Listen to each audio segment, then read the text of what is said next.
வணக்கம் நண்பர்களே. இன்று நாம் தனியாக வாழ்வதன் வல்லமை எவ்வளவு பெரிதென்பதை ஒரு கதையின் வழியாக பார்க்கப் போகிறோம்.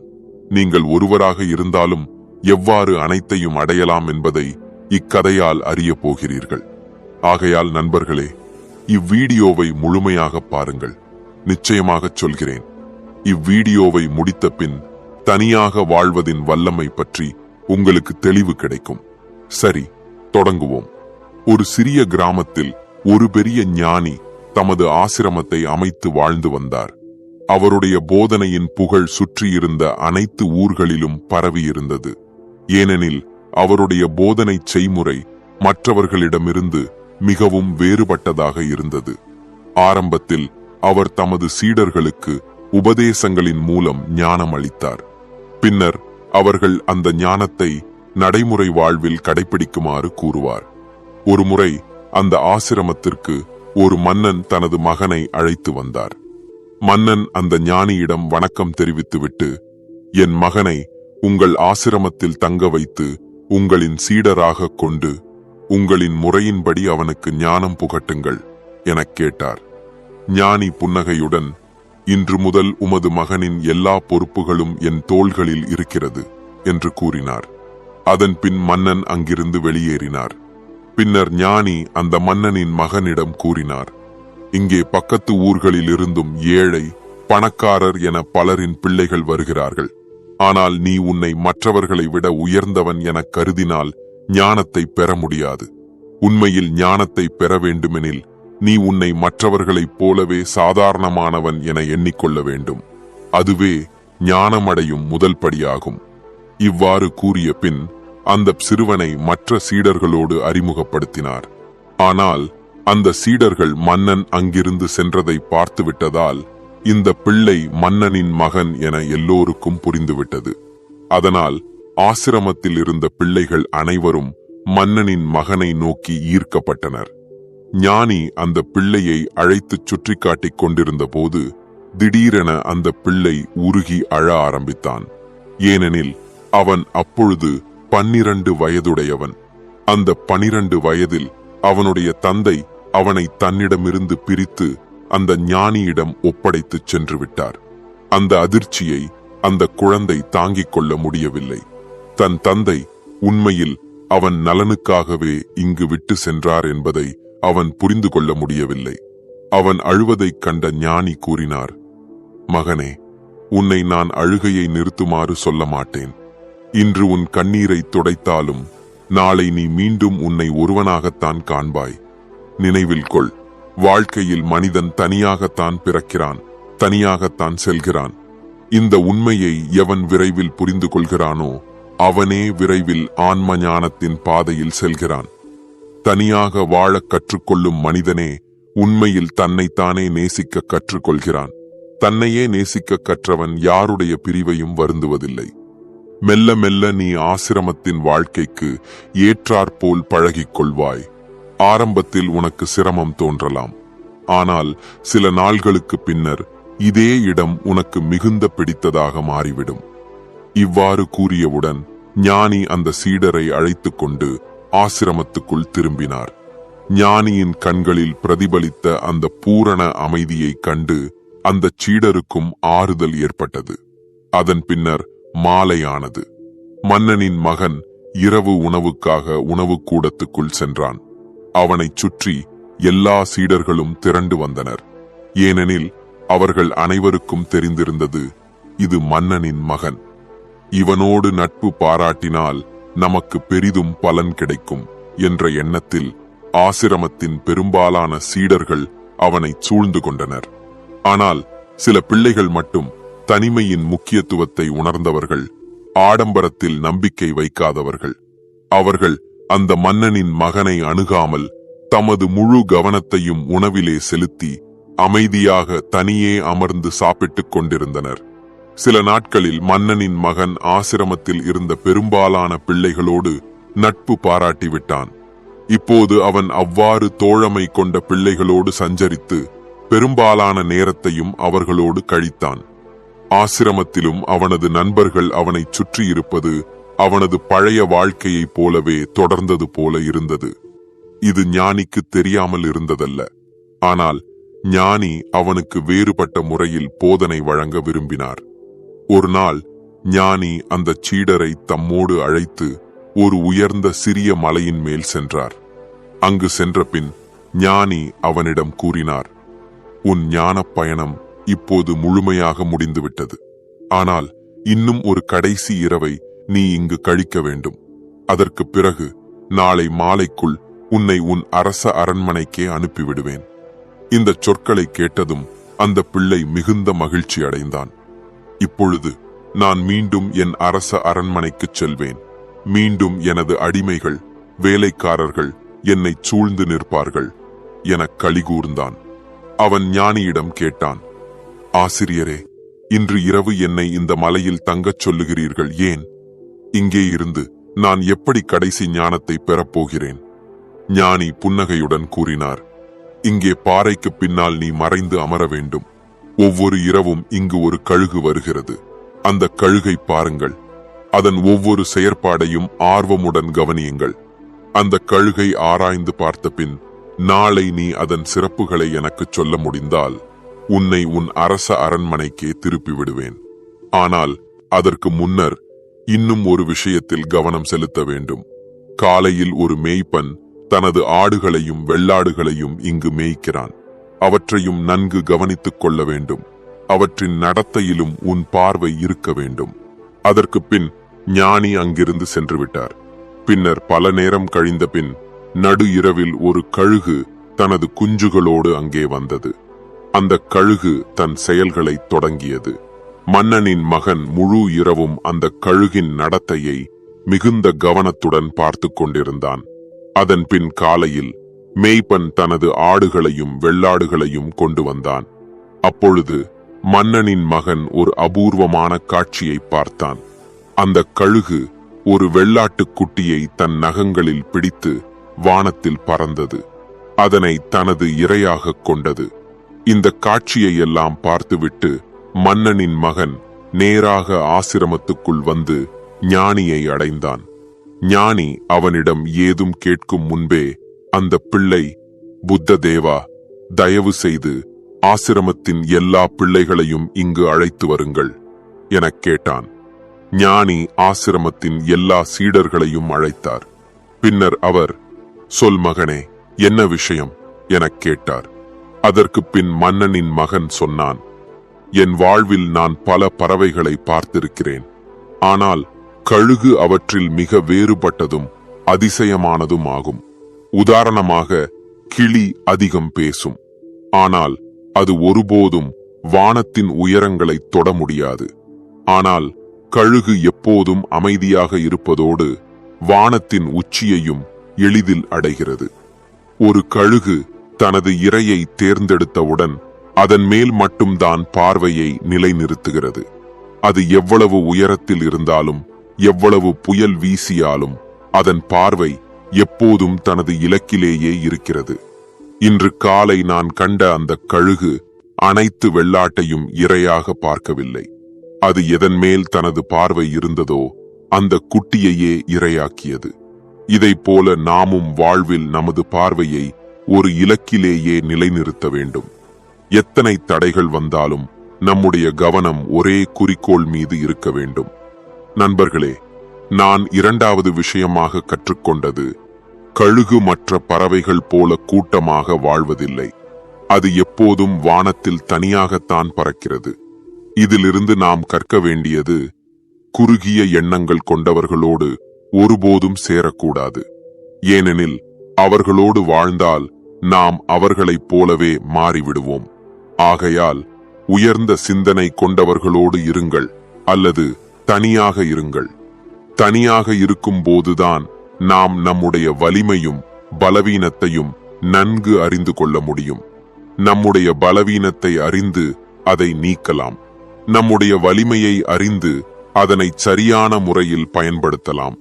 ஆனால் இது சாத்தியமாகுமா என்றால், நாம் தனியாக இருக்க கற்றுக்கொண்டால் மட்டுமே சாத்தியமாகும். நண்பர்களே, மூன்றாவது விஷயமாக நாம் கற்றுக்கொள்ள வேண்டியது, கழுகு எப்போதும் தன் எல்லைகளுக்கு மேல் பறக்கிறது. புயல் வந்தால் ஒவ்வொரு பறவையும் தன் கூண்டுக்குள் ஓடிவிடும். ஆனால் கழுகு அது தன் எல்லைகளை தாண்டி புயலை எதிர்கொண்டு மேகங்களின் மேல் சென்று விடுகிறது. புயல் அமைதியாகும் வரை அது மேலே மேலே பறந்து கொண்டே இருக்கும். கழுகு தன் எல்லைகளை தாண்டுவதற்கு காரணம் அது ஒன்றை புரிந்து வைத்திருந்தது. தனக்கு எல்லைகளே கிடையாது என்பதை. கழுகு சிரமங்கள் வந்தால் ஒருபோதும் பயப்படுவதில்லை. அதை நேர்மறையான பார்வையோடு எதிர்கொள்கிறது. அதுபோல நம் வாழ்க்கையிலும் எத்தனை தடைகள் வந்தாலும் நாம் அதனை சந்திக்க வேண்டும். பயந்து ஓடிவிடக்கூடாது. 4வது விஷயமாக நாம் கற்றுக்கொள்ள வேண்டியது, கழுகு தன் கூண்டில் மிருதுவான புல்தழைகள் வைக்காது. மிருதுவாகிவிட்ட தழைகளை வெளியே தள்ளிவிடும். அதுபோல நமக்கு தாராளமாக வசதியான வாழ்க்கை கிடைத்தாலும் அதிலிருந்து மீண்டு சோம்பலை விலக்கி உழைப்பில் தொடர்ந்து ஈடுபட வேண்டும். வாழ்க்கையில் உடல் பயிற்சியும் உழைப்பால் சிரமப்படுவது நம்மை வலிமையானவர்களாக மாற்றும். ஒவ்வொரு நாளும் உனக்கு நீயே சில சவால்களை வைத்துக்கொள். ஒவ்வொரு நாளும் கஷ்டங்களை சந்திக்க தொடங்கு. ஏனெனில் அந்த கஷ்டங்களே உன்னை வலிமையாக்கும். காட்டில் நரி போன்றவை கூட்டமாகச் சென்று வேட்டை செய்வதை கண்டிருப்பாய். ஆனால் கழுகு எப்போதும் தனியாகத்தான் வேட்டை செய்கிறது. ஏனெனில் கூட்டமாக இருப்பது உற்சாகத்தை அளிக்கலாம், ஆனால் தனிப்பட்ட தைரியத்தை பறித்துவிடும். இவ்வாறு கூறிய பின் மன்னனின் மகன் ஆடுகளின் தன்மையை எடுத்துரைத்தான். அவன் சொன்னான், ஆடுகள் எப்போதும் கூட்டமாகத்தான் செல்கின்றன. கூட்டமாகச் செல்வதால் அவற்றுக்கு தைரியம் கிடைக்கிறது. ஆனால் ஒருமுறை அதன் மேல் வேட்டை நடந்தவுடன் அந்த கூட்டமே சிதறி போகிறது. ஒருபோதும் ஒரு ஆடும் தன் நண்பருக்காக நிற்காது. இதிலிருந்து நாம் கற்றுக்கொள்ள வேண்டியது, எத்தனை பேர் நம்மை சுற்றிலும் இருந்தாலும் யாரையும் முழுமையாக நம்பக்கூடாது. நம்ப வேண்டுமெனில் தன்னையே நம்ப வேண்டும். ஏனெனில் கஷ்டமான காலம் வந்தவுடன் ஆடுகளைப் போலவே மனிதர்களும் சிதறி போகிறார்கள். உனக்கு புரிந்து கொள்ளும் முன்பே அவர்கள் உன்னை விட்டு விலகி போய்விடுவார்கள்.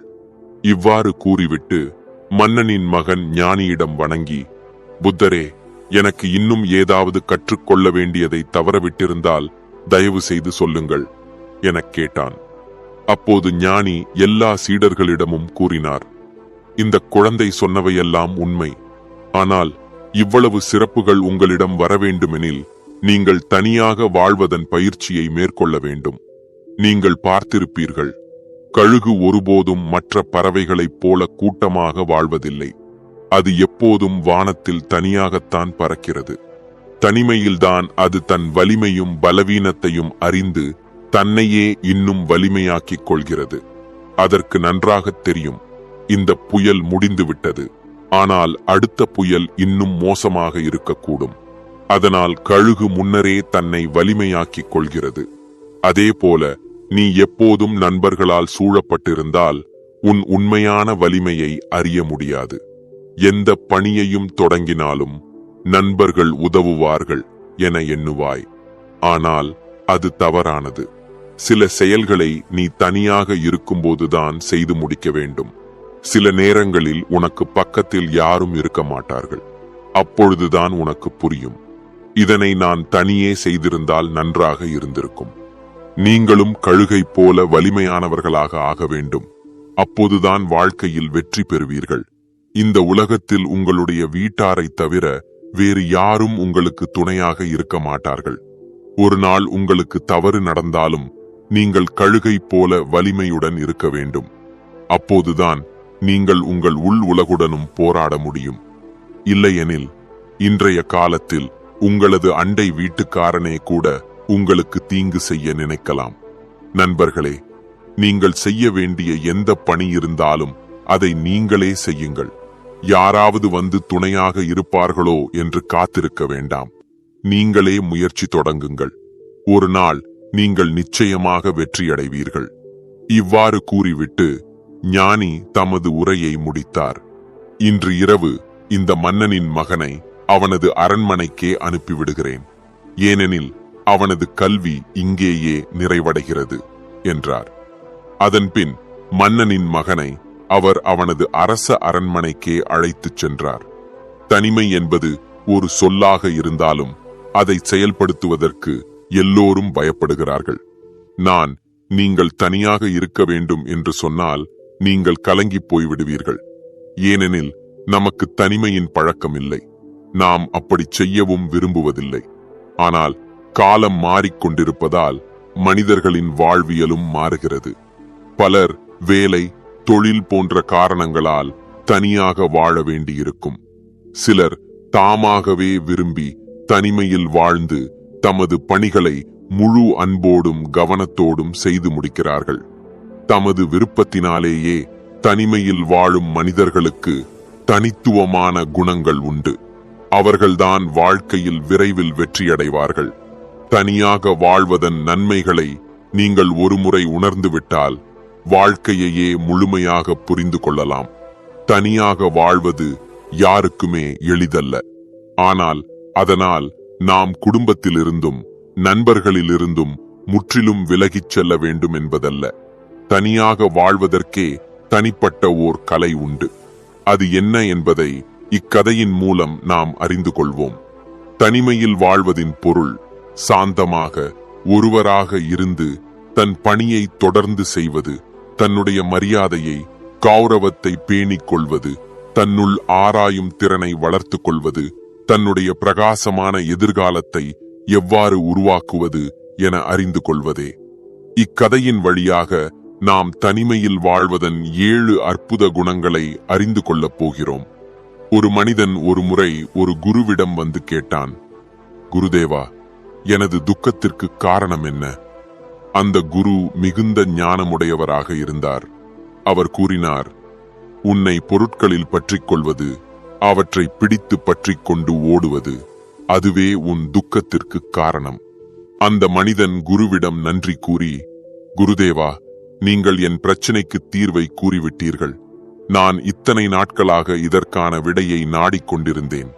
உங்களுக்கு பெரும் நன்றி என கூறிவிட்டு அங்கிருந்து செல்லத் தொடங்கினான். அப்போது குரு, முழு உரையை கேட்டுவிட்டு போ என்று கூறினார். ஆனால் அந்த மனிதன், இல்லை குருதேவா, உங்களின் இந்த வார்த்தையே எனக்கு போதுமானது. அறிவாளிக்கு சுட்டுவிட்டால் போதும் என கூறி அங்கிருந்து சென்று விட்டான். அதன்பின் அந்த மனிதன் மீண்டும் குருவிடம் வந்தான். இம்முறை அவனுடைய நிலை மிகுந்த மோசமாக இருந்தது. மிகவும் துயரத்தில் இருந்தவன் நேராக குருவின் திருவடிகளில் விழுந்து, குருதேவா, நீங்கள் சொன்னபடியே நான் செய்தேன். ஆனால் எனக்கு சந்தோஷம் கிடைக்கவில்லை. அதற்கு மாறாக இன்னும் அதிகமான துயரம் எனக்கு வந்துவிட்டது என கூறினான். அப்போது குரு கேட்டார், நீ என்ன செய்தாய்? அந்த மனிதன் சொன்னான், எனக்கு என் குடும்பத்தாரிடமிருந்தும் நண்பர்கள், உறவினர்கள் என எல்லோரிடமிருந்தும் துயரம் வந்தது. அதனால் அவர்களை விட்டு விலகி போனேன். ஆரம்பத்தில் சில நாட்கள் எனக்கு சுகமாக இருந்தது. ஆனால் மெதுவாக அவர்களின் நினைவுகள் வந்து தொந்தரவு செய்ய ஆரம்பித்தன. என் தந்தை, என் தாய், என் மனைவி, என் பிள்ளைகள் நினைவுக்கு வந்தார்கள். உறவினர்கள், உறவுகள் மட்டுமல்ல, எனது பகைவர்களின் நினைவு வந்தது. அவர்களோடு இருந்த போதிலும் நான் இவ்வளவு துயரப்படவில்லை. அவர்களை விட்டு பிரிந்த பின்புதான் இன்னும் அதிகமாக துயரப்படுகிறேன். அதனால் இன்று நான் மீண்டும் வீட்டிற்கு திரும்பச் செல்லும் போது உங்களிடம் வந்துவிட்டேன். நீங்கள் எனக்கு ஏன் இவ்வளவு தவறான அறிவுரையை கொடுத்தீர்கள் குருதேவா? அப்போது குரு புன்னகைத்தார்.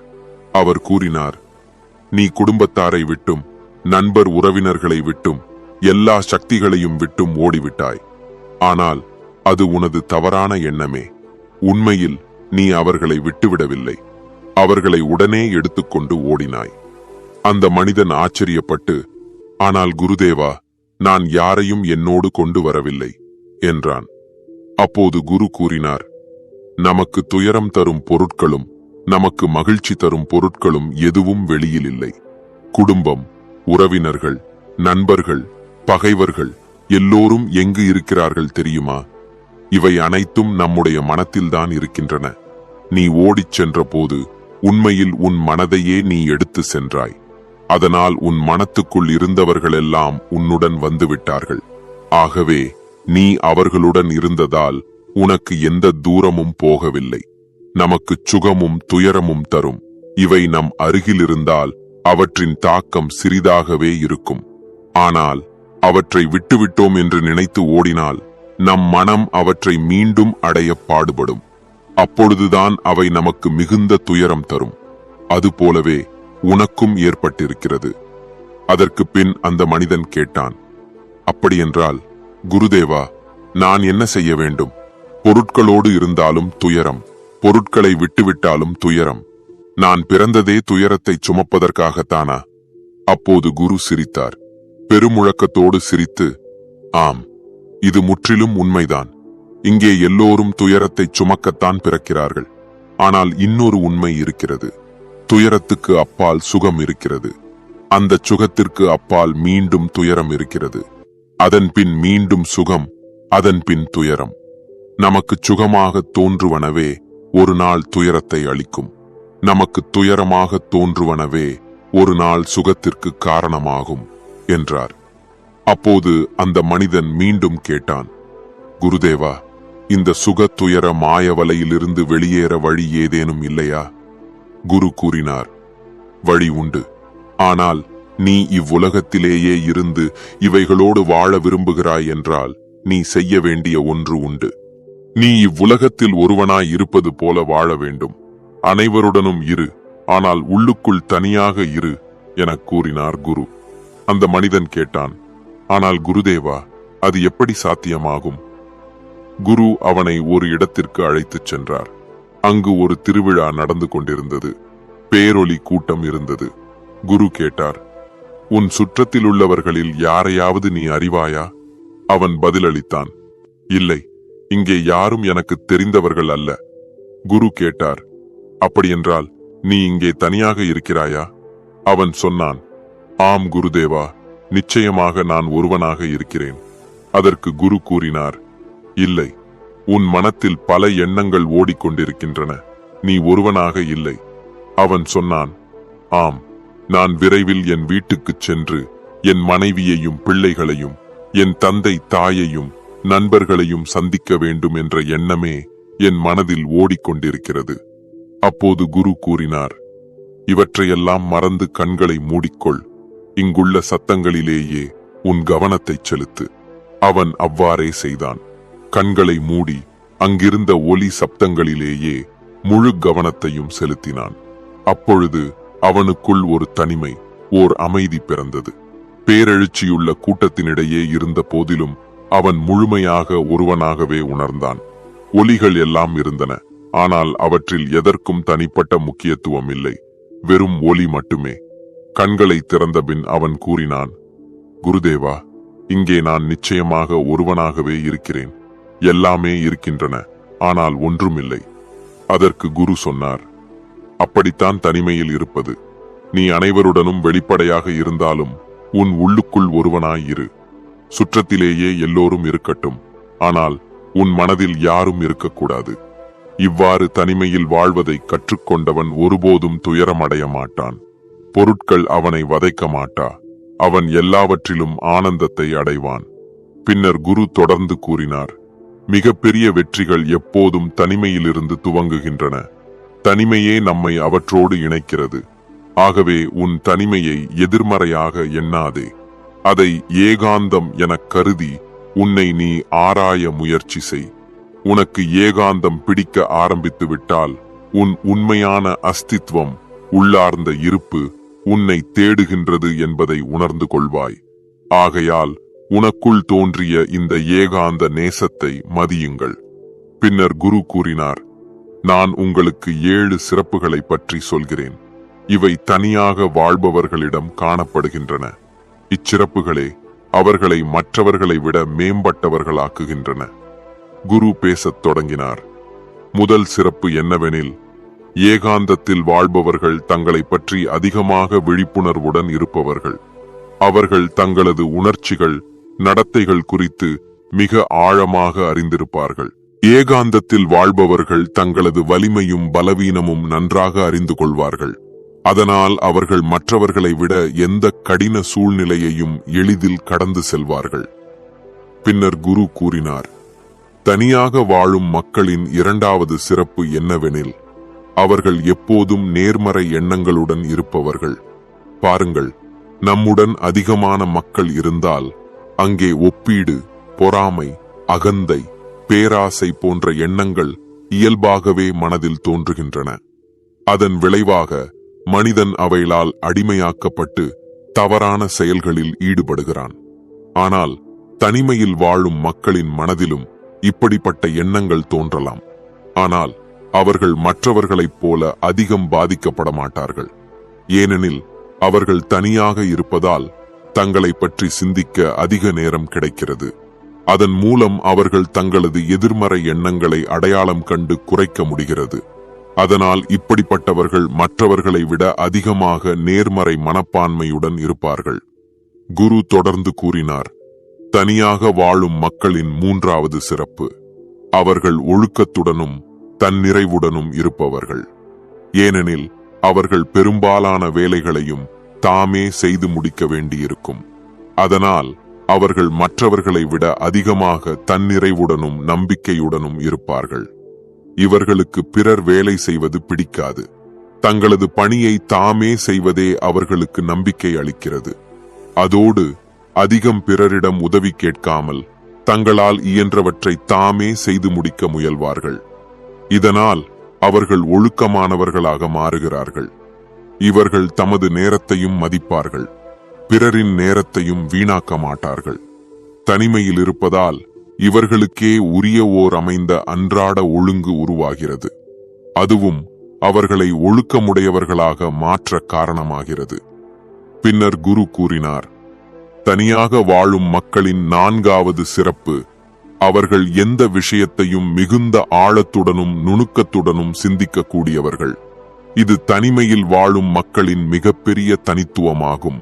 அதனால்தான் எல்லா எழுத்தாளர்களும் கவிஞர்களும் பெரிய கதை உருவாக்கியவர்களும் அனைவரும் ஏகாந்தத்தை விரும்பினார்கள். ஏனெனில் ஒருவர் தனிமையில் இருந்தால்தான் தனது உள்ளார்ந்த குரலை கேட்க முடியும். உலகில் நிகழ்ந்த எல்லா பெரிய கண்டுபிடிப்புகளும் தனிமையிலிருந்து துவங்கியவையே. ஏனெனில் ஏகாந்தத்தில் இருந்தால்தான் எதையாவது மிக நுணுக்கமாக ஆராய்ந்து சிந்திக்க முடிகிறது. பின்னர் குரு கூறினார், தனியாக வாழும் மக்களின் ஐந்தாவது சிறப்பு, அவர்களின் ஆளுமை மற்றவர்களை விட முற்றிலும் வித்தியாசமானதாக இருக்கும். பொதுவாக மக்கள் எப்போதும் கூட்டமாகவே இருப்பார்கள். அவர்கள் தனிமையிலேயே இருக்க முடியாது. எவ்வளவு முயன்றாலும் அறியாமலேயே பிறர் ஆளுமையின் சில பாகங்கள் அவர்களுள் புகுந்துவிடும். அவர்களது தனித்தன்மை இழக்கப்படுகிறது. அவர்கள் ஆளுமை பலரின் ஆளுமைகளின் கலவையாகி விடுகிறது. ஆனால் ஏகாந்தத்தில் வாழ்பவர்கள் தங்கள் பெரும்பாலான நேரத்தையும் தாமே தமக்குள் செலவிடுவதால் பிறரின் கருத்துக்கள், பழக்க வழக்கங்கள், எண்ணங்கள் ஆகியவற்றின் தாக்கம் அவர்களிடம் மிக குறைவு. அவர்கள் தங்கள் வாழ்க்கையை நடத்துவதற்கு தாமே விதிகளை அமைத்துக் கொள்கிறார்கள். அவற்றை பின்பற்றுகிறார்கள். அதனால் அவர்கள் யாராலும் எளிதில் பாதிக்கப்பட மாட்டார்கள். இதனால் அவர்களது தனித்துவம் எப்போதும் வித்தியாசமாக தெரியும். அவர்களது நடத்தையிலே ஒரு தனித்தன்மை, ஒரு வித்தியாசம் இருக்கும். அது சிலருக்கு பிடிக்கும், சிலருக்கு பிடிக்காமல் போகலாம். பின்னர் குரு கூறினார், ஆறாவது சிறப்பு என்னவெனில், ஏகாந்தத்தில் வாழ்பவர்கள் அதிகமானவர்களோடு தொடர்பு கொள்ள மாட்டார்கள். ஆனால் எத்தனை பேரோடு தொடர்பு கொண்டாலும் அதனை உண்மையான மனதோடு வைத்துக் கொள்வார்கள். அவர்களுக்கு மிக குறைந்த அளவு நண்பர்கள் மட்டுமே இருப்பார்கள். ஆனால் இருப்பவர்கள் மீது முழு நேர்மையுடனும் உண்மையுடனும் நட்பை நிலைநிறுத்துவார்கள். பொதுவாக மக்கள் நினைப்பார்கள், தனிமையில் வாழ்பவர்கள் அதிகம் பேச மாட்டார்கள் என்று. ஆனால் அவர்களை நெருக்கமாக கண்டவர்கள் அறிவார்கள், அவர்கள் எவ்வளவு இதயம் திறந்து பேசுவார்கள் என்பதை. அவர்கள் ஒருவரோடு நெருங்கி உறவாடினால் அவர் தமது மனதில் உள்ளதை முழுமையாக இவர்களிடம் பகிர்ந்து கொள்வார். ஏகாந்தத்தில் வாழ்பவர்கள் மிகச் சிலருடனே உறவை வைத்திருப்பார்கள். ஆனால் கடினமான நேரத்தில் அவர்கள் தமது பங்கு முழுவதையும் செய்து உதவ முனைந்திருப்பார்கள். அதனால் இவர்களுடைய உறவுகள் எண்ணிக்கையில் குறைவாக இருந்தாலும் அவை மிகவும் வலுவானவை. பின்னர் குரு மேலும் கூறினார், ஏழாவது சிறப்பு, ஏகாந்தத்தில் வாழ்பவர்கள் மனதிலும் உணர்ச்சியிலும் வலிமையானவர்களாக இருப்பார்கள். ஏனெனில் அவர்கள் நன்றாகவே அறிந்திருப்பார்கள், எந்த பிரச்சனை வந்தாலும் அதனை தனியாகவே எதிர்கொள்ள வேண்டும் என்று. இதனால் அவர்களுக்குள் தன்னம்பிக்கை அதிகரிக்கிறது. தன்னம்பிக்கை அதிகரித்தவுடன் சுயமரியாதை கூடும். இதன் மூலம் அவர்கள் மனதிலும் உணர்ச்சியிலும் வலுவடைந்து செல்கிறார்கள். அவர்கள் உறுதியாக நம்புகிறார்கள், நான் உறுதியான மனதுடன் இருந்தால் என்ன பிரச்சனையும் என்னை வெல்ல முடியாது என்று. இந்த எண்ணம்தான் அவர்களை மற்றவர்களிலிருந்து வித்தியாசப்படுத்துகிறது. இவ்வாறு கூறிவிட்டு குருதேவர் அமைதியாக இருந்தார். அப்போது அந்த மனிதன் கேட்டான், குருதேவா, உங்கள் எல்லா வார்த்தைகளும் சரி, ஆனால் இந்த தனிமை ஒரு சாபமா அல்லது ஒரு வரமா?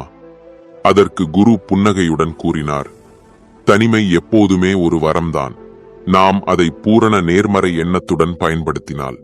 ஏனெனில் நாம் உலகத்தின் கூட்டத்தில் இருக்கும்போது நாமும் கூட்டத்தின் ஒரு பாகமாகி விடுகிறோம். ஆனால் நாம் தனியாக இருக்கும்போது நம்மோடு நாமே இருப்போம். நம்மோடு நாமே இருக்கும்போதே நம்மை உண்மையாக அறிய முடியும்.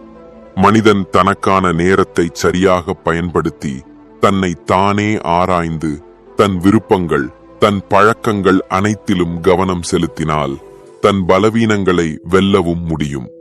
இவ்வாறு செய்வதன் மூலம் அவர் உண்மையிலேயே நன்மையின் பாதையையும் மனித நேயத்தின் இலக்கையும் அடைய முடியும்.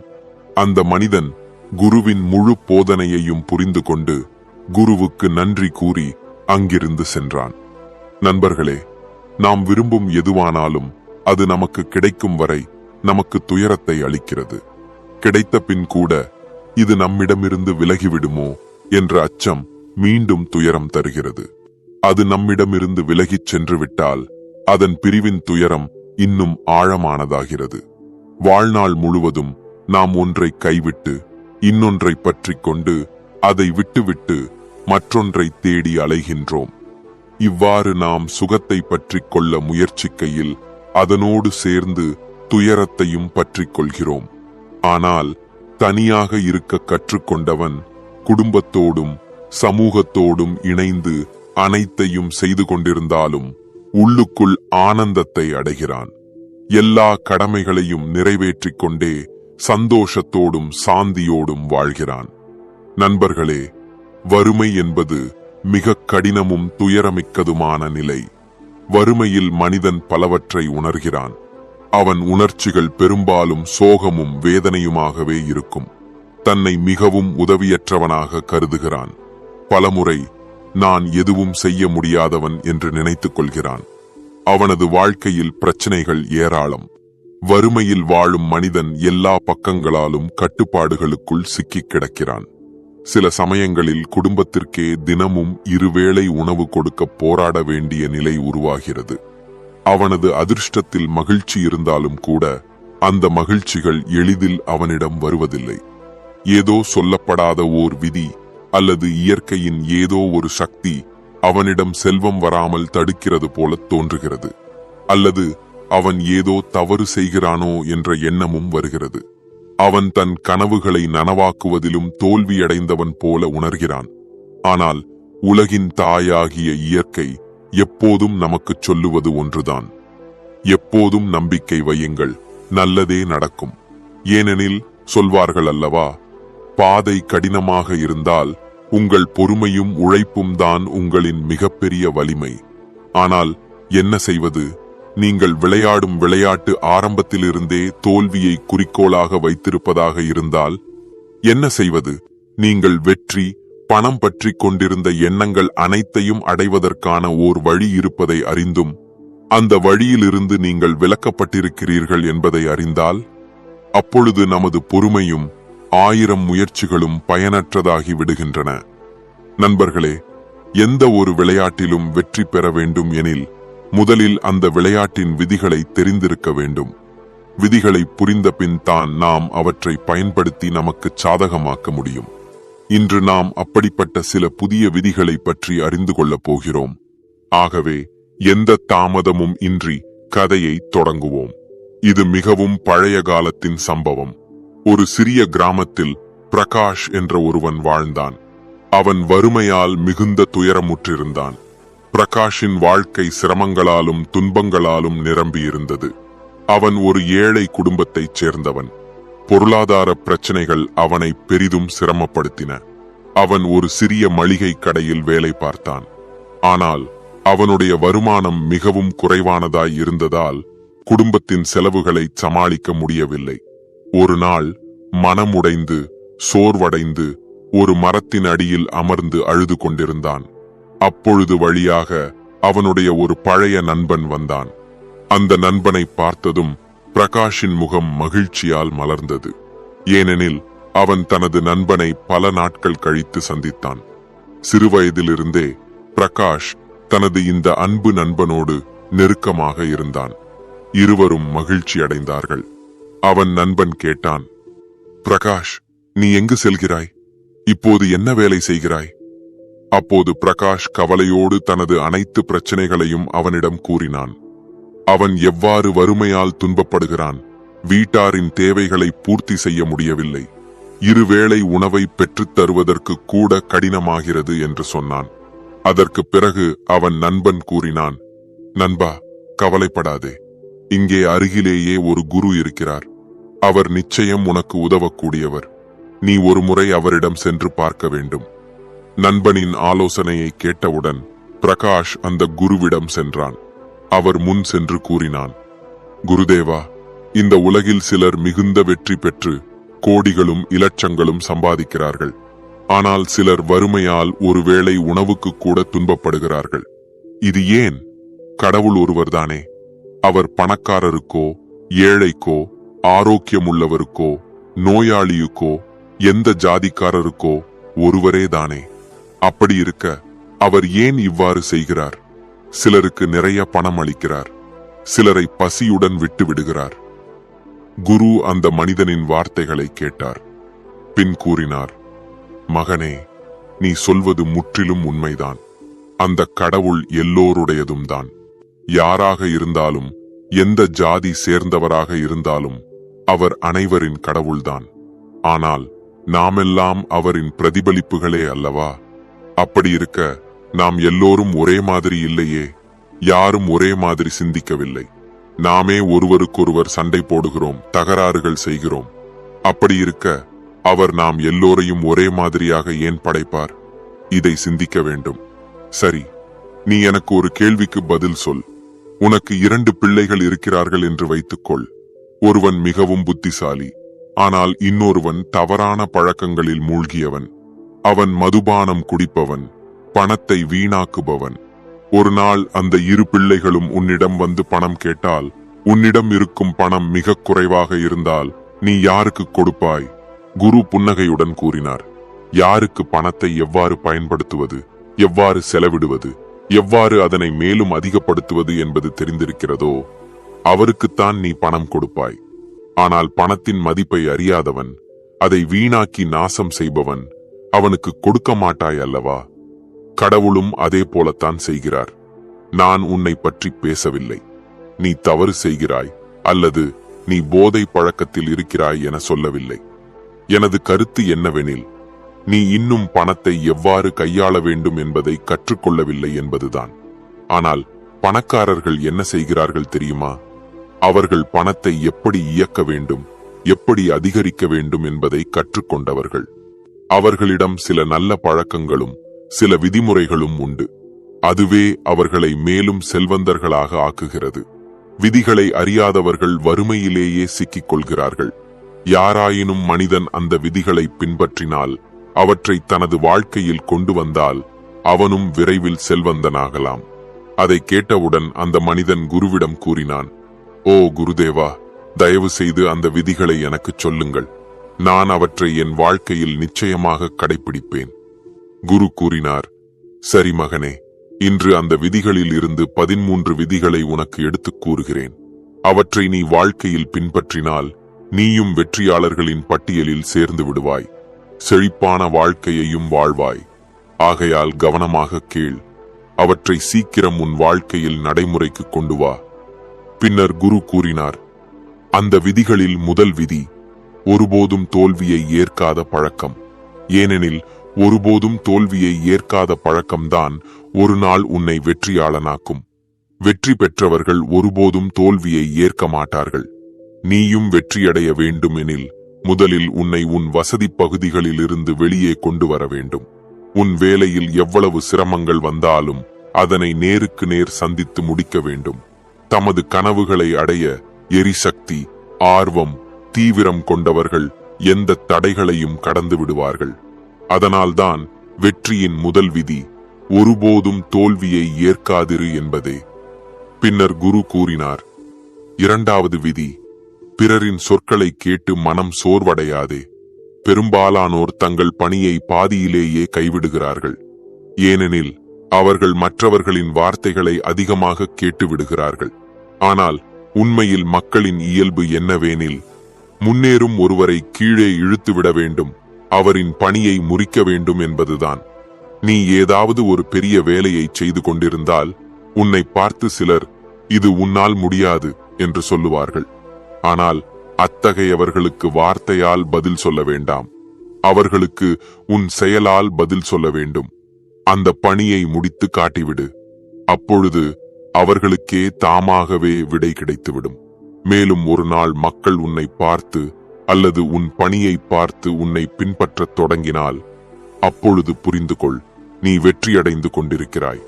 ஏனெனில் மக்கள் எப்போதும் வெற்றியாளர்களையே பின்பற்றுவார்கள், சாதாரணமானவர்களை யாரும் பின்பற்ற மாட்டார்கள். ஆகையால் இனிமேல் நீ எதை செய்தாலும் அதில் முழுமையாக மூழ்கிப்போ.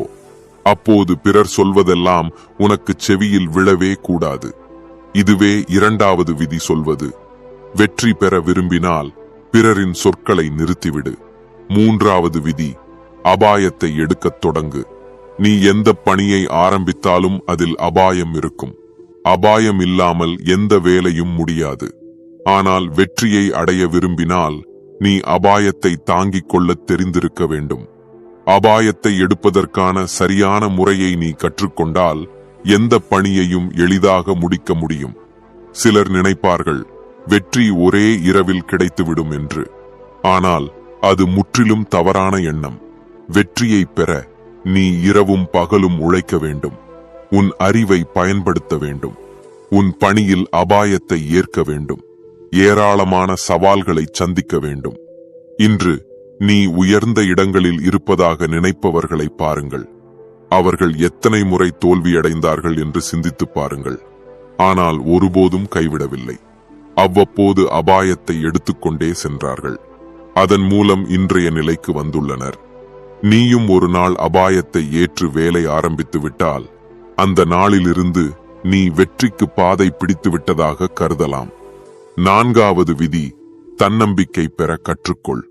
உண்மையாகவே வெற்றி பெற வேண்டும் எனில் உன்னை நம்ப வேண்டும். நீயும் வெற்றியாளனாகலாம், செல்வந்தனாகலாம் என்பதில் நம்பிக்கை வையுங்கள். ஆனால் பெரும்பாலானவர்களுக்கு ஒரு பிரச்சனை உண்டு. அவர்கள் பயப்படுகிறார்கள். அந்த பயம் அவர்களது தன்னம்பிக்கையை நசுக்குகிறது. மனிதனை எப்போதும் துரத்திக் கொண்டிருக்கும் 6 வகையான பயங்கள் உள்ளன. 1. வறுமையின் பயம். 2. முதுமையின் பயம். 3. தீமைக்கான பயம். 4. அன்பும் மரியாதையும் இழக்கும் பயம். 5. நோயின் பயம். 6. மரணத்தின் பயம். இப்பயங்கள் உன்னை துரத்தினால் உன்னை நேர்மறை வார்த்தைகளால் ஊக்கப்படுத்தத் தொடங்கு. எப்போதும் நேர்மறை வார்த்தைகள் பேசினால் பயம் குறையும், தன்னம்பிக்கை அதிகரிக்கும். எப்போதும் பயத்தை நேராக எதிர்கொள். அப்பொழுது வெற்றி உன்னுடையதாகிவிடும். சிந்தித்துப் பார். ஒரு சிறு குழந்தை விழுந்துவிடும் என்ற பயத்தால் நடக்க முயலவே இல்லை என்றால் அது ஒருபோதும் நடக்க கற்றுக்கொள்ளுமா? நிச்சயமாக முடியாது அல்லவா? அதே மனப்பாங்குடன் உன் இலக்கின் நோக்கில் செல். 1000 முறை விழுந்தாலும் ஒருபோதும் தோல்வியை ஏற்காதே. 5வது விதி, உனக்கே உரிய பெரிய இலக்கை தேர்ந்தெடு. பெரும்பாலான மக்களிடம் உன் வாழ்க்கையின் இலக்கு என்ன என்று கேட்டால் அவர்கள் சிரித்து இன்னும் எதுவும் யோசிக்கவில்லை என்கிறார்கள். உனது பதிலும் அதுவே என்றால் அதை இன்று உடனே மாற்றிக்கொள். இன்றே அமர்ந்து ஆழமாக சிந்தி உனக்குரிய வாழ்க்கை இலக்கை தீர்மானி. ஒரு வேலைக்கு சேர்வது வாழ்க்கை இலக்கு அல்ல. அது வாழ்க்கையின் ஒரு படிக்கட்டாக இருக்கலாம். ஆனால் உண்மையான இலக்கு என்பது பொருள் சார்ந்ததாக இருக்காது. உன் ஆன்மாவின் நிம்மதியை சார்ந்து இருக்கும். 5வது விதி பற்றி குரு தொடர்ந்தார். உன் இலக்கை தேர்ந்தெடுத்தவுடன் அதை எழுதிக்கொள். வெறும் மனதில் வைத்துக் கொள்ளாதே. பின் அந்த இலக்கை அடைவதற்காக நீ என்ன செய்ய முடியும் என்று சிந்திக்கத் தொடங்கு. நீ குறைவாக உறங்க முடியுமா? நீ அதிகமாக உழைக்க முடியுமா? அற்பமான பேச்சுக்களை விட்டுவிட முடியுமா? அல்லது உன் இலக்கை சார்ந்த புத்தகங்களை படிக்கத் தொடங்க முடியுமா? மேலும் தினமும் குறைந்தது 3 முறை உன் இலக்கை சத்தமாக படித்துக்கொள். அப்பொழுது அந்த எண்ணம் உன் மனதில் உறுதியாக பதியும். உன் மனம் அதற்கேற்ப வேலை செய்யத் தொடங்கும். உன் இலக்கை அடைய புதிய வழிகள் உன் முன் தோன்றத் தொடங்கும். நீ அவற்றில் உழைத்தால் நிச்சயம் உன் இலக்கை அடைய முடியும். 6வது விதி, நீ செய்ய விரும்பும் பணியையே செய். நீ செய்யும் வேலை உனக்கு பிடித்ததாகவும் அதில் உனக்கு ஆர்வமுள்ளதுமானதாக இருக்க வேண்டும். யாருடைய அழுத்தத்தினாலோ கட்டாயத்தினாலோ எந்த வேலையையும் தொடங்காதே. நேராகச் சொல்லிவிடு, இந்த வேலை எனக்கு விருப்பமில்லை என்று.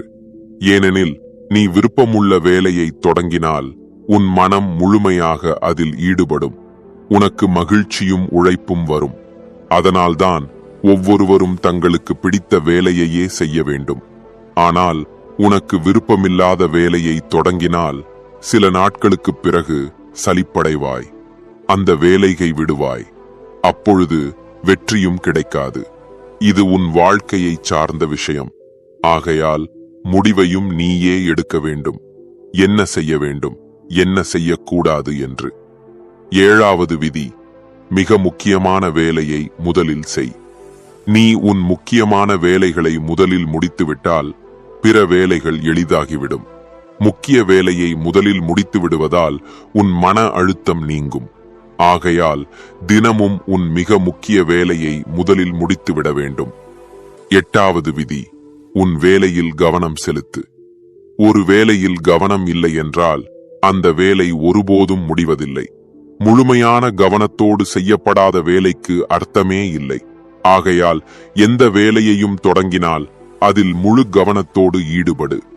9வது விதி, உன் அறிவையும் உழைப்பையும் முழுமையாகச் செலுத்து. வெற்றி பெற விரும்பினால் நீ அதிகமாக உழைக்க வேண்டும். நீ எந்த துறையில் இருந்தாலும் அந்த துறையைச் சேர்ந்த எந்த பணியும் உனக்கு மிக எளிதாக தோன்றும் வரை நீ உழைக்க வேண்டும். உழைப்பின் மூலம் அந்த துறையைச் சார்ந்த அனைத்தையும் கற்றுக்கொண்டு விட்டால் நீ மிக விரைவில் வெற்றி பெறுவாய். வெற்றி பெற வேண்டும் எனில் அந்த துறையில் நீ ஒருவிதமாக தலைமை நிபுணராக மாற வேண்டும். உழைப்புடன் உன் அறிவையும் பயன்படுத்த வேண்டும். நீ வெறும் உழைத்தால் மட்டும் போதாது. அதோடு அறிவை சேர்க்காவிட்டால் நீ வெற்றியாளனாக மாற முடியாது. நீயே பார்த்திருப்பாய், கழுதை மிகவும் உழைக்கிறது, ஆனால் அதற்கு மரியாதை இல்லை. ஏன் தெரியுமா? அது தன் அறிவை பயன்படுத்துவதில்லை. ஆகையால் நீயும் அதிகமாக உழை, அறிவையும் பயன்படுத்திக் கொள். அப்பொழுது உன் கனவுகளை நிறைவேற்ற முடியும். 10வது விதி, தவறுகளிலிருந்து கற்றுக்கொள். வெற்றி பெற்றவர்கள் எப்போதும் தமது தவறுகளிலிருந்து ஏதாவது ஒன்றை கற்றுக்கொள்வார்கள். நீ கடவுள் அல்ல, எனவே உன்னிடமிருந்தும் தவறுகள் நிகழும். இந்த உலகில் ஒவ்வொருவரிடமும் தவறுகள் நிகழ்கின்றன. ஆனால் தவறு நடந்துவிட்டால் அதிலிருந்து கற்றுக்கொள். அந்த தவறுகளை சீர் செய்து முன்னேறு. தவறு செய்வோர்தான் அதிலிருந்து பெரிதும் கற்றுக்கொள்வார்கள். அதே தவறை மீண்டும் செய்யாமல் தவிர்த்துக் கொள்வார்கள். ஆகையால் நீ ஏதாவது ஒன்றை செய்து கொண்டிருக்கும் போது தவறு நிகழ்ந்துவிட்டால் மனம் தளர வேண்டாம். உண்மையில் தவறுகள் செய்வது எதையாவது செய்யும் துணிவு கொண்டவர்கள்தான். எதையும் செய்ய துணியாதவர்கள் என்றும் தவறு செய்ய மாட்டார்கள்.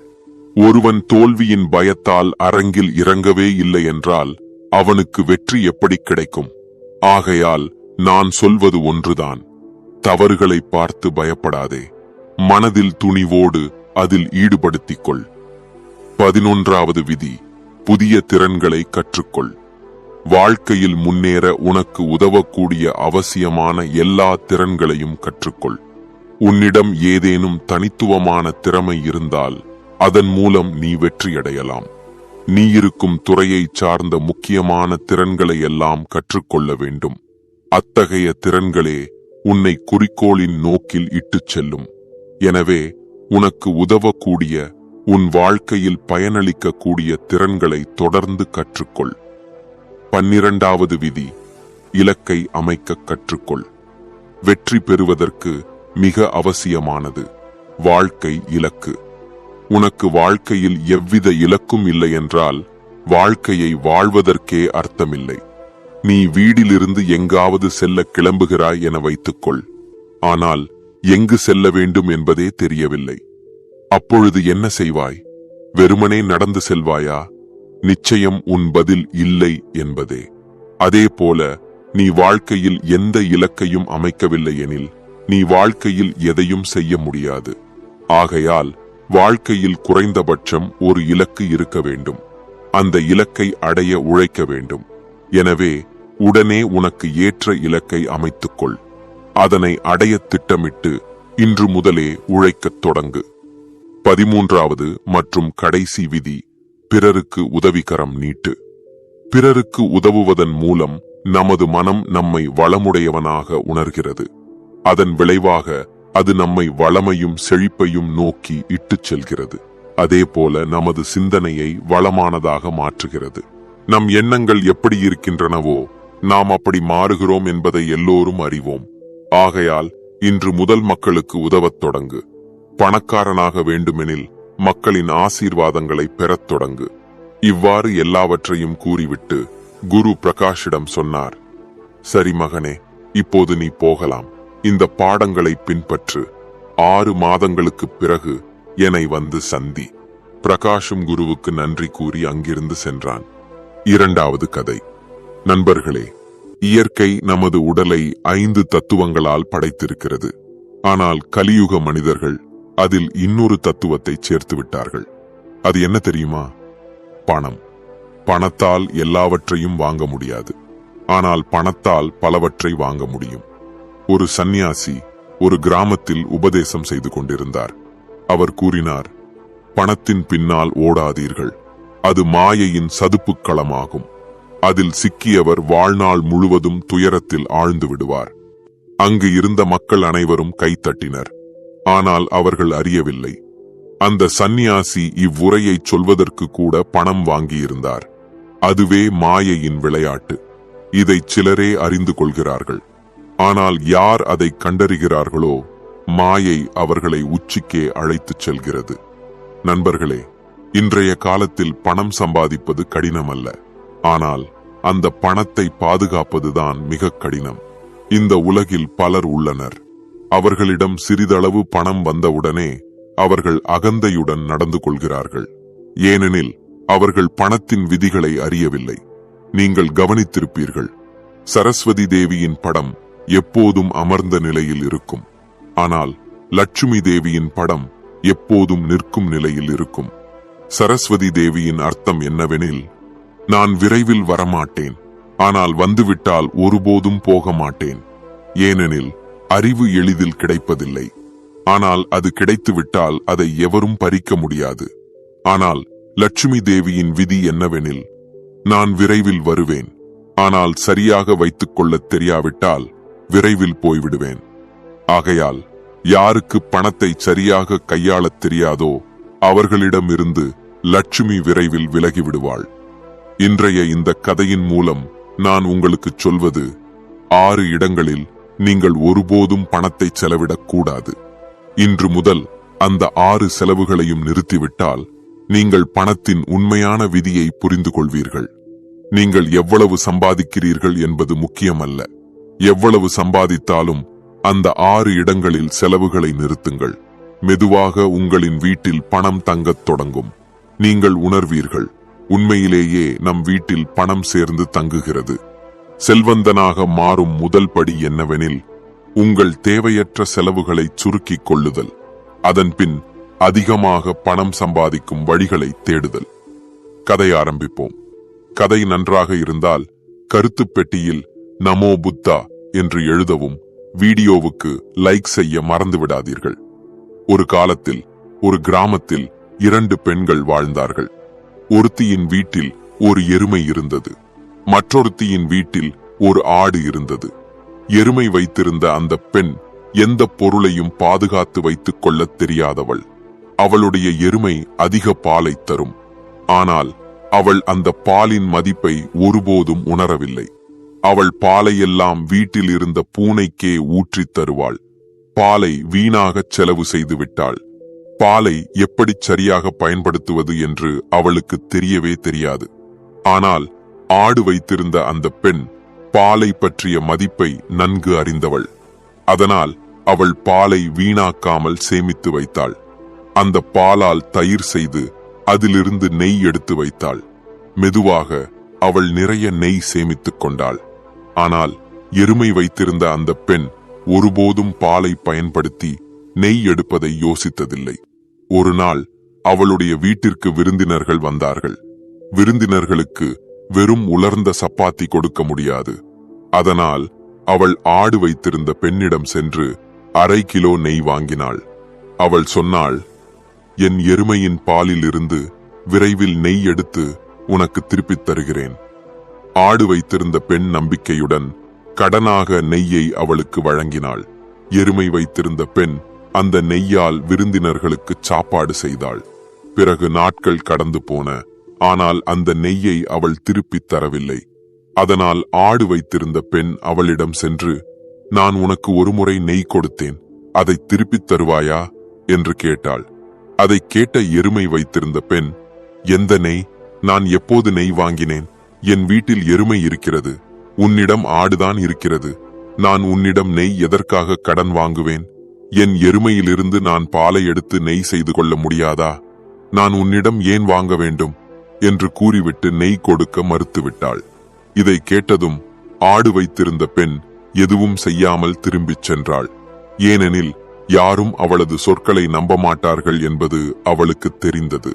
காரணம், எருமை வைத்திருப்பவள்தான் செல்வம் உள்ளவள் போல தோன்றினாள். ஆடு வைத்திருப்பவளின் சொற்களை யாரும் நம்ப மாட்டார்கள். ஆனால் அவள் பலரிடமும் கூறி பார்த்தாள். ஆனாலும் யாரும் நம்பவில்லை. அனைவரின் பதிலும் ஒன்றே, எருமை வைத்திருக்கும் பெண் ஆடு வைத்திருப்பவளிடம் இருந்து நெய் எதற்காக கடன் வாங்குவாள்? ஒரு நாள் அந்த கிராமத்திற்கு குரு ஒருவர் வந்தார். அப்போது ஆடு வைத்திருந்த பெண் அவரை அணுகி அனைத்தையும் தெரிவித்தாள். பின்னர் குரு எருமை வைத்திருந்த பெண்ணையும் அழைத்தார்.